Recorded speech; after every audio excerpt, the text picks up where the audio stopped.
obviously, book review type thing, how...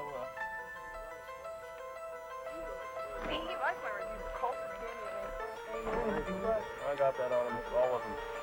Yeah.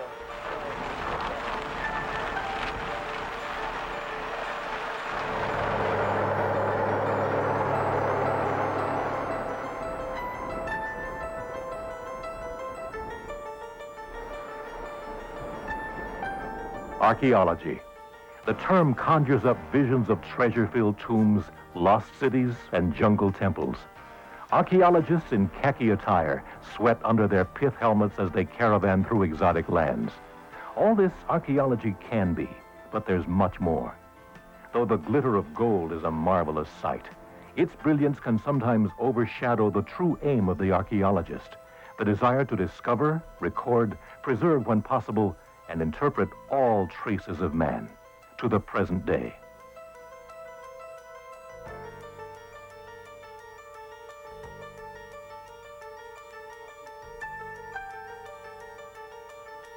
Archaeology, a quest for knowledge.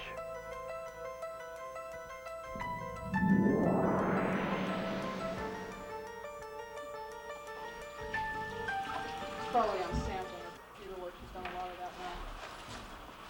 The archaeologist is more interested in facts than artifacts, more concerned with the lifeways of past peoples than the pots and gems, temples and tombs. Archaeology deals with people of the past for the people of today and tomorrow. And not only in exotic lands. More frequently, important information can be recovered from our own backyards.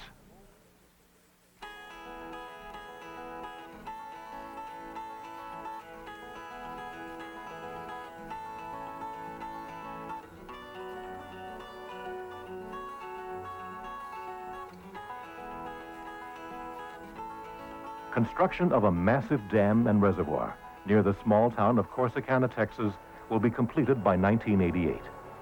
The water will cover 44,700 acres of land and provide water to nearby Fort Worth. Archaeologists from Southern Methodist University in Dallas, Texas, have worked for 5 years, hoping to recover much of the area's archaeological history before it is covered forever by the water of the Richland-Chambers Reservoir.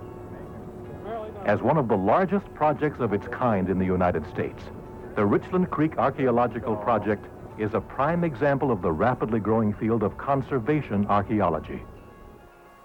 Funding for the study was provided by the agency constructing the reservoir, the Tarrant County Water Control and Improvement District No. 1.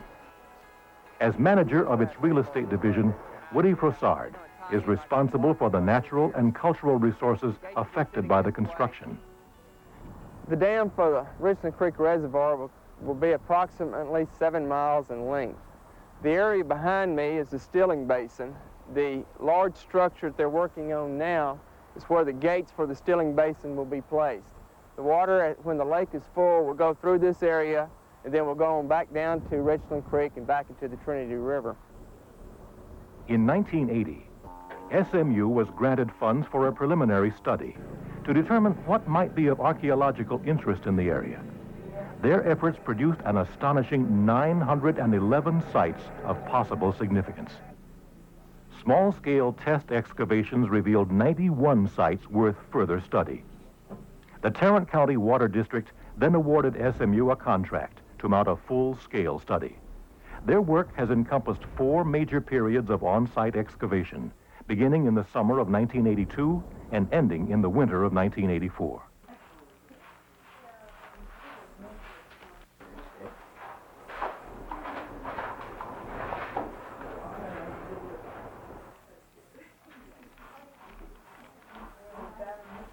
Archaeology is typically divided into 2 major areas, prehistoric and historic.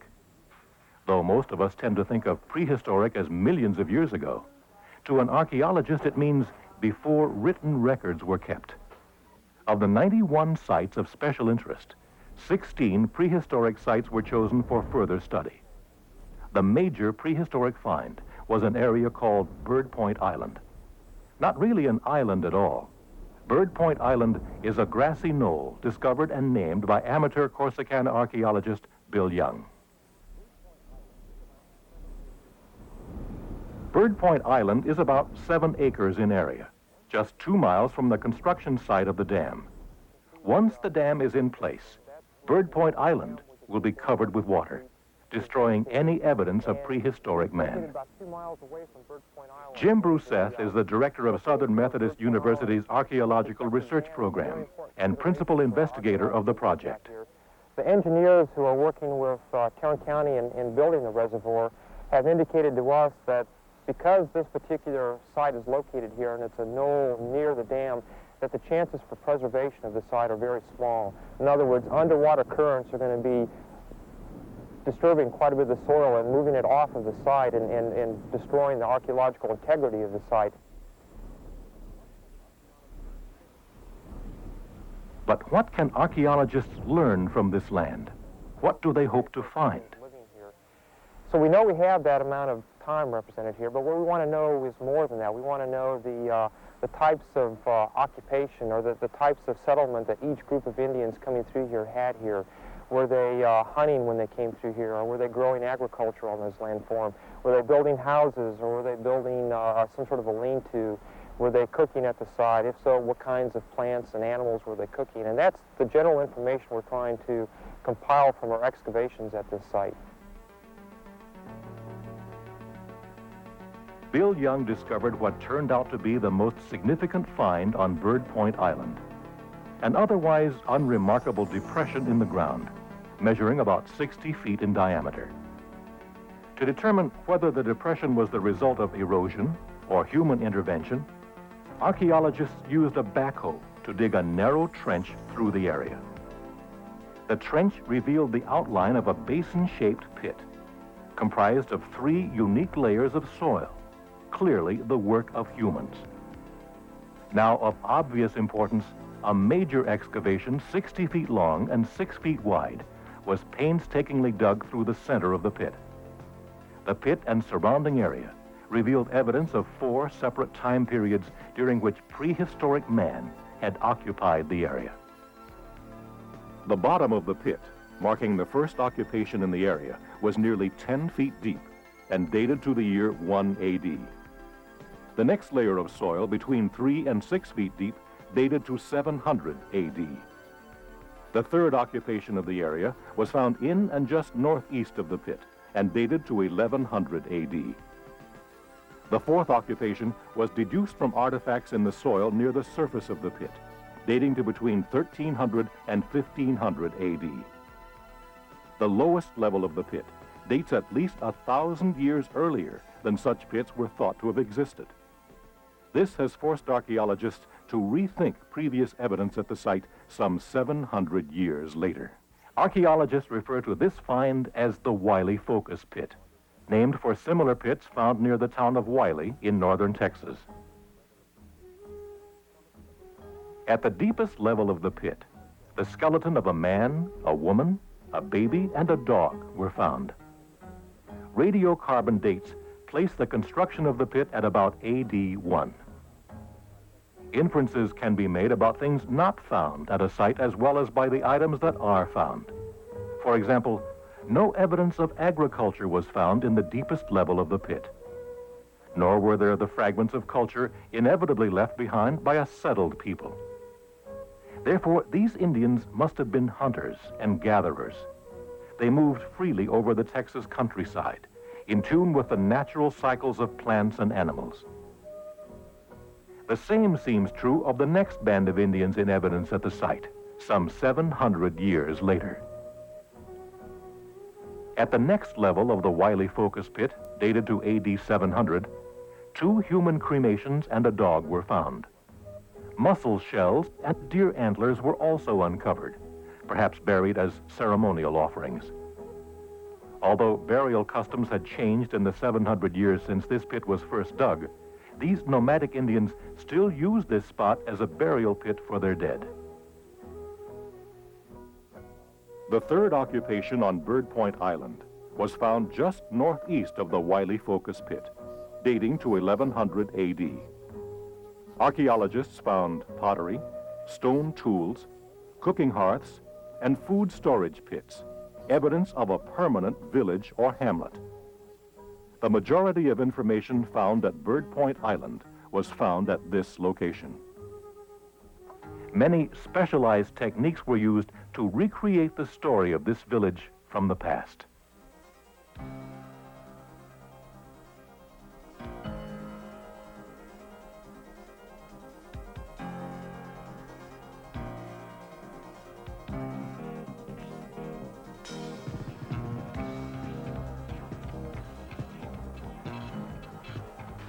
When crew members go into the field, they take with them a combination of old and new tools.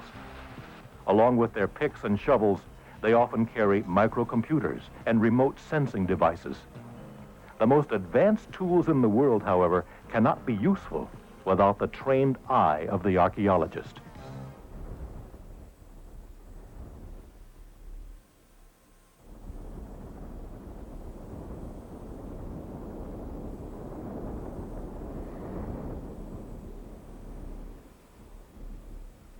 With more than 7 acres of land to cover, complete excavation was, of course, impossible. The most difficult problem facing all archaeologists is, where do I dig? Recent advances in computer and electronic technology enabled the SMU team to use an important new tool, a proton magnetometer, to guide them. As people live on the land, cooking, hunting, discarding refuse, the magnetic quality of the soil is changed.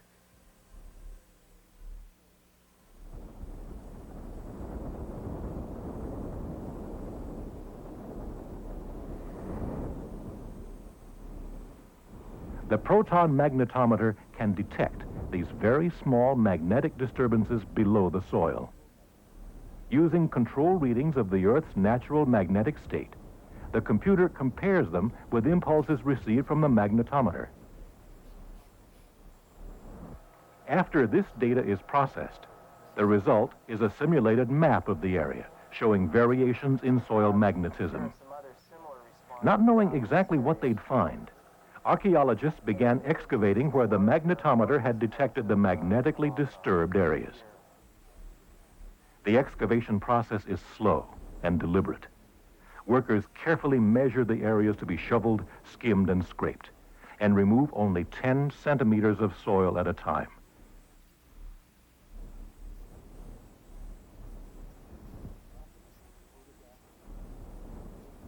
Maps, photographs, and extensive notes are made of each find.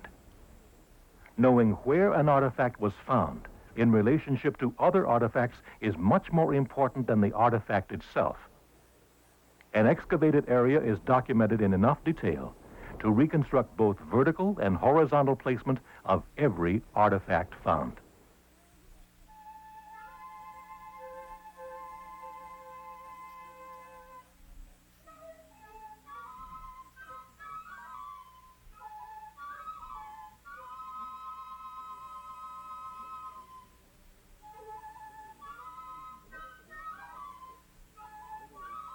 In excavations such as this, literally thousands of artifacts may be recovered.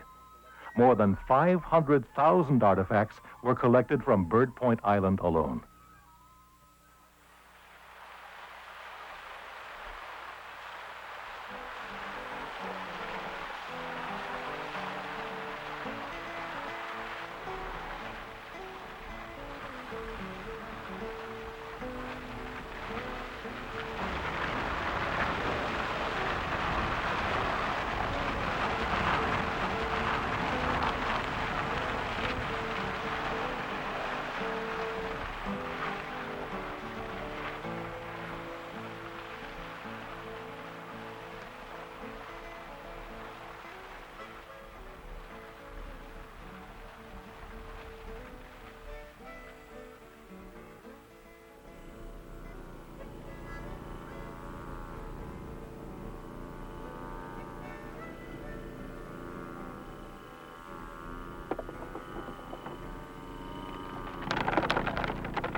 An elaborate water screening system was devised to separate these artifacts from the soil.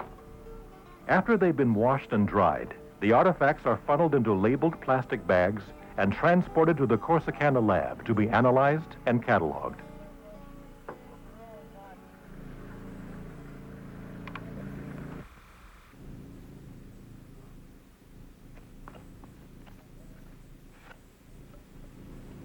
As excavation in the area just northeast of the Wiley Focus Pit continued, further evidence of a settled village was uncovered. In one location, where the magnetometer had detected a magnetic disturbance, small pieces of fire-cracked rock were found, about a foot below the surface. The area was completely excavated to expose a prehistoric hearth. Place it into the ground and use it for roasting of their plant remains. We also have in this hearth some charcoal from the actual logs that they used that they burned here, and we can take that charcoal and we can send it off to a laboratory that specializes in dating and get radiocarbon date, which allows us then to place this particular feature, this hearth, into the perspective, relatively speaking, of all the other features we have on the site, and to sort of reconstruct and to help us use this to help reconstruct the overall village that existed at this site. The Indians gathered these ironstone rocks from surrounding areas and heated them, much like charcoal in a central hearth. When red hot, the rocks were placed in smaller pits with the food to be cooked and covered with dirt, forming an oven for the food to bake. Not far from the hearth, workers began to uncover dark, circular stains in the ground. The soil was analyzed as the residue of rotted wooden posts, support for some sort of structure, a hut or a prehistoric house. What we have here is the remains of a prehistoric house. Specifically right here we have a post hole, and what this represents the hole that the Indians dug out to set the post for one of their houses. By looking at the pattern of our post holes we have for this house, we see that there are four posts that made up the interior support structures for the house. They're shown here with a yellow piece of flagging in each of them. These were fairly substantial posts, probably about 6 inches in diameter. They came up and then they formed the supporting members for the roof.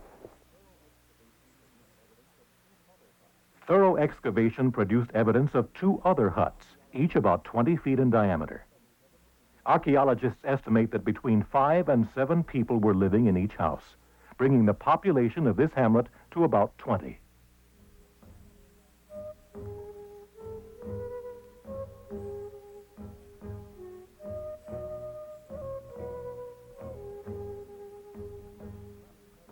It's interesting to note that these Indians did not depend on agriculture for their food. They were still hunters and gatherers, living off the land as their ancestors had done. This finding casts new light on a commonly held belief among archaeologists. Agriculture was thought necessary for people in a settled village because it provided a stable food supply. Evidence from Bird Point Island, however, implies that these Indians did live a sedentary life without agriculture. Hickory nuts, acorns, and deer made up a large part of their diet, as did a very important plant called the prairie turnip. The root of this plant was gathered and roasted in the rock-heated pits, then stored for future use. Although this plant is known to have been an important staple among the historic Indians of the Great Plains, this is the first time the plant has been found within a prehistoric archaeological site.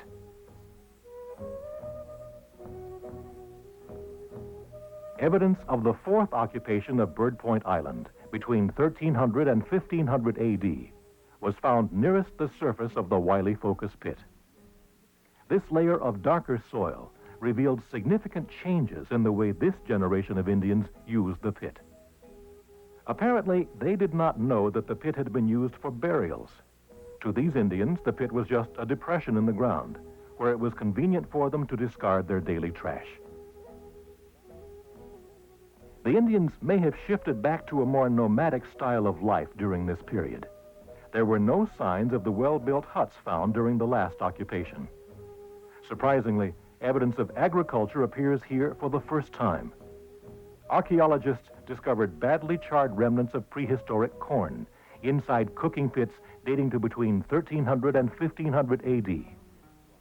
Although agriculture might seem superfluous to a hunting-gathering type of people, specialists have provided a possible explanation for these Indians' need for corn agriculture. The specialists' work, based on analysis of pollen grains and examination of floodplain soil layers, has shown that the climate became substantially drier around 1300 AD. A drier climate may have reduced the abundance of plants and animals available for food, resulting in a dependence on corn agriculture to supplement the wild food diet. See these rocks in the profile all along here? This looks like burned sandstone. We think it's some type of fire-cracked rock feature. Is there any way that rock could have formed on this terrace naturally? No, I don't believe you don't find that type of rock in this setting here. Gil Martin, Director of Excavations at Bird Point Island, examines soil layers with Ed Yannick of the Soil Conservation Service. A number of other specialists helped recreate the environment for each period as well. Badly decayed matter, charred substances, and small pieces of bone found in prehistoric hearths and storage pits were identified by plant and animal experts. Bone specialists studied the human skeletons and were able to assess the nature of the Indians' diet and overall health of the population. The Richland Creek Archaeological Project has been a great success.